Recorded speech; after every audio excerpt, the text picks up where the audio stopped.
choisir les pires. Et nous sommes prêts. Nous sommes prêts à nous battre contre lui. Puisque c'est contre lui, c'est pas... Moi, je ne pas... Contre lui et son système. Parce que le peuple, c'est nous. Lui et le système, c'est eux. Et nous devons nous armer de courage pour le faire. Nous n'avons plus le choix. Et monsieur Malik, je vous demande de nous jouer la vidéo du jeune Kenyan qui a montré l'exemple que je demande aux jeunes Togolais de suivre. Parce que un président américain nous a dit, il ne faut jamais avoir peur. Parce que ce dont nous devons avoir peur, c'est de la peur elle-même. Aujourd'hui, le jeune Kenyan qui a été arrêté à la suite des manifestations contre les lois iniques que son gouvernement avait prises, avait voté, on l'a amené pour le juger.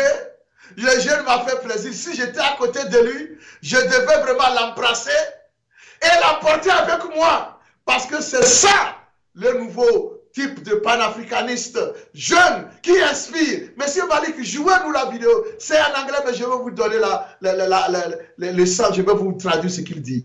Gentry with others in the forecourt reported disturbance in a manner likely to cause a breach of peace by yelling, shouting, and attempt to disrupt the photo shooting session by the Cabinet Secretary, National Treasury and Economic Planning and his delegates. Is it true or not true? Julius, is it true or not true? Okay, I don't want to betray my concerns. Your Honor. Can you respond to us what you're doing? Is it true or not true? You'll be given time. It's true. And as I said, I don't want to betray my concerns. I'm ready to do anything to see change in this country. I'm ready to die for freedom. I'm ready to die for justice. I'm ready to die for equality. We cannot continue living as slaves in our own country, in the land of our fathers, the land where our fathers bled and died to free this nation from the shackles of colonialism. Colonialism never really ended in this country. Even in this court, they use colonial penal codes, colonial laws. That is why I cannot get justice in a court of law. I want to speak myself. I realize that there comes an existential moment in time when you must speak for yourself. Nobody else can do it for you. I am tired, so sick and tired of living as a slave in my own country. And I'll say this a lot of times, many times, and I'm going to do so many things, so many actions to bring change into this country. We cannot continue to be ruled like this, being ruled by sick people, by mad people, by liars and thieves and criminals. These are the people who are in power in Kenya, in Africa. That is the situation we are living in. That is kind of life we are living in. That's why people are dying and nobody cares. Poor people are suffering, nobody cares. So I don't know what's the role of the government. I don't know. I want to know today, what's the role of the government? To protect the people or to kill the people? Or to make the people suffer? I think we have failed our people. The government has failed, everybody has failed. We have also failed ourselves. I don't know, my concerns will not allow me to keep silent. And at any time, at any moment. I don't know whether this is going to come up anywhere, but we must have this debate. We must have this conversation. We cannot continue living in fear. I see a lot of fear in this country. A lot of fear in the courts. Just yesterday we saw a magistrate who was shot by a police officer. I want to speak, my dear friends. I want to speak because when you try to tell me to keep silent, my heart is burning. You know, it's burning because of this country. Because for 60 years we have been living like we are not human beings, like we are half human beings. We are considered like children of a lesser God. Now, this cannot continue. It cannot continue in any way. We are ruled by a minority that does not care for the interests of the majority. Politicians are liars and thieves. And they have stolen our freedom, they have stolen our minds, they have stolen our land, they have stolen our future. Politicians are established in lies and failed promises. We are victims of lies and failed promises, deferred hopes and blasted dreams for 60 years. I don't know what will happen. I don't know whether you're going to sentence me. I'm ready to be sentenced for 100 years. But I'm going to keep speaking the truth until the day I leave this world. We cannot continue living like this. My dear friends, we must resist. Resistance is the only way for this country, for Africa. People are dying everywhere. Even in Congo, people are suffering and we are silent. I don't know. We have failed as human beings. We have completely failed as human beings. We are on a test as human beings. I don't know why we call ourselves Christians. I don't know why we call ourselves educated people, civilized people. We are not. We are not civilized at all. We are stupid. And this stupidity is taking a toll on this country. Too much toll. It's so bad. It's too bad. It's too bad. We cannot continue living like this. The government must get out of this. Thank you so much. If any Kenyan is watching this show, please call call us, please. I want to get in touch with this young man. I want to get in touch with him so we can do something for him. We will try to get something to him. If a Kenyan, any Kenyan, watching this show, please reach out to me via our production manager Malik, and ask to speak with Dr. Isifu, Professor Isifu. I want to meet this young man. I have something big for him. Please, I want you to put me in touch with this very wonderful. This is the kind of Africans we want today. So Kenyans, you have to be so proud of this young man. You have to be proud.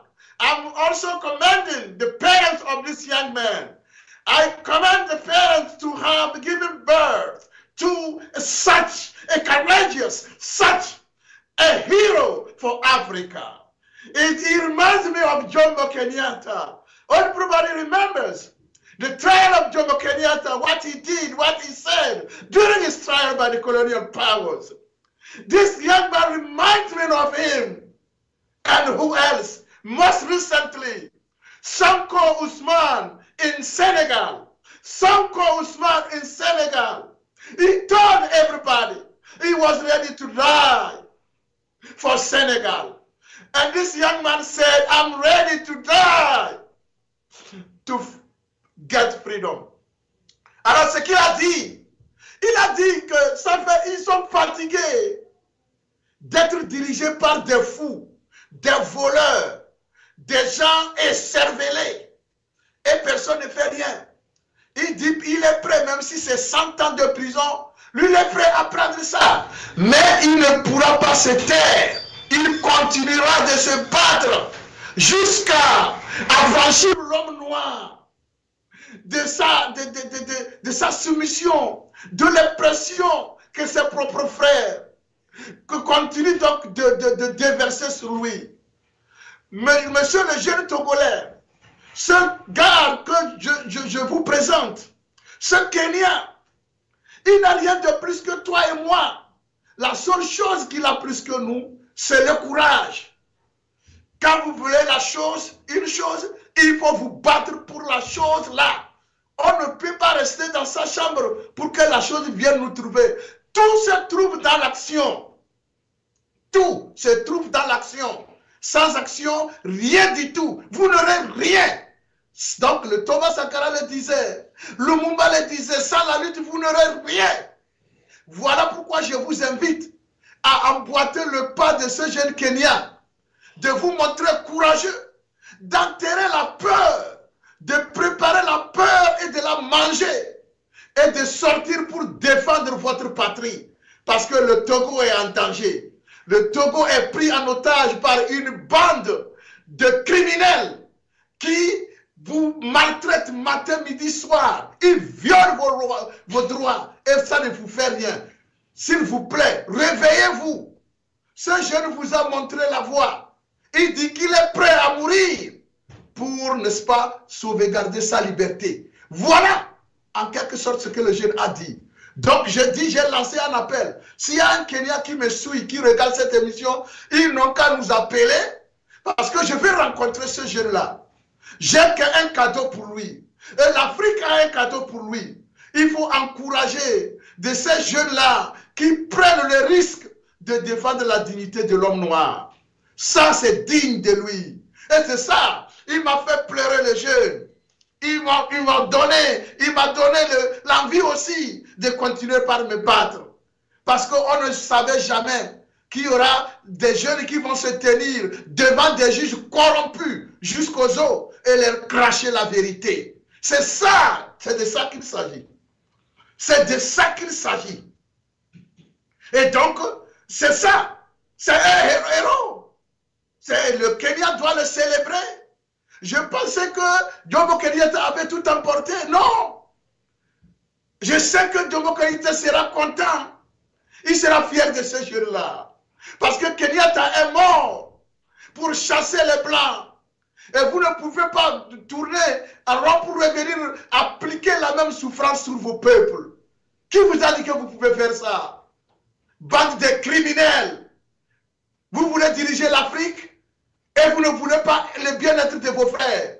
Honte à vous, ces dirigeants irresponsables, ces dirigeants qui ne peuvent pas dire non aux Blancs, qui veulent toujours asservir leur propre peuple. Honte à vous. Alors je vous dis, le nouveau type de panafricanisme que nous voulons pratiquer, il n'est pas un panafricanisme mouton, où on fait semblant pour des intérêts égoïstes, non. Tout le monde doit parler Afrique. Tout le monde doit se battre pour ce continent. Tout le monde doit tout faire pour sauvegarder la dignité de l'homme noir. Voilà pourquoi nous sommes dans cette lutte. Et cela doit commencer dans les enclos coloniaux de chaque pays. Quand vous voyez un tyran, combattez-le. Venez nous aider à le combattre et on ira chez vous, vous aider à combattre votre tyran. Voilà ce que nous appelons de tous nos voeux aujourd'hui.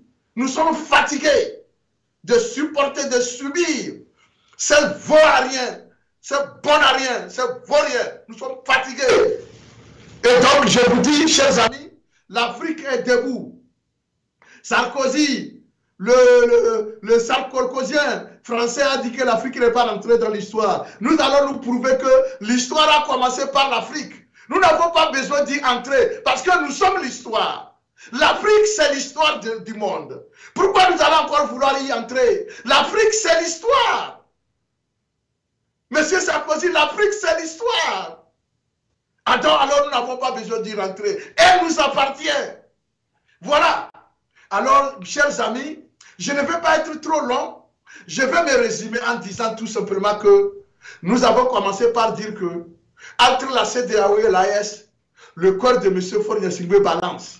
Et j'ai dit, oui, mes chers de l'AES, prenez tout ce que ce monsieur peut vous apporter. Si cela fait du bien à mon peuple, du Niger, du Burkina et du Mali. Mais méfiez-vous. Fermez un œil, gardez l'autre œil ouvert. Ne fermez jamais les deux yeux. Gardez un œil ouvert. Comme ça, s'il veut faire quelque chose, on le voit. Il faut le surveiller comme on surveille du lait sur le feu.